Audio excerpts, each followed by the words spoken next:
नमस्कार. तर आज होती मकर संक्रांती आणि त्याचीच तयारी चालू होती. सुगडाला मी मस्तपैकी कण्या काढून बाजूला ठेवलेलं होतं आणि ते सुकेपर्यंत म्हटलं बाकीची कामं करूया. त्या सोबत साईडला काय चाललेलं तर विशाल विवानला अंघोळ घालत होते आणि मला हे बघून जरा तुम्हाला विचित्र वाटलं असेल, पण मी थोडीशी पर्टिक्युलर आहे गोष्टींबद्दल. मला सामान जिथे असतं तिथेच लागतं.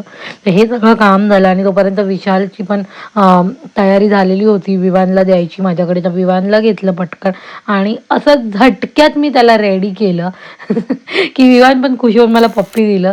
आणि त्याच्यानंतर मग मी तयार झाली आणि म्हटलं पूजेला सुरुवात करूया.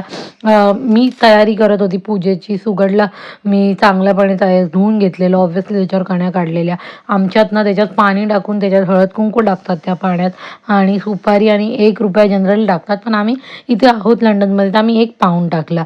असं करून मी माझं सुगड तयार केलं. इथे फुलं जास्त नाही मिळाली आम्हाला, मग आम्ही जेवढं जमेल तसं साधं सरळ जी पूजा करू शकलो सुगडाची ती आम्ही केली आणि मस्तपैकी पूजा झालेली. इतकं मन प्रसन्न वाटत होतं आणि साईड बाय साईड मला एक खूप बरं वाटलं की मी पूजा करेपर्यंत विशाल तयारी करत होते, तर ते माझा स्ट्रेस गेलेला. आणि हे किती सुंदर दिसतंय ते बघा.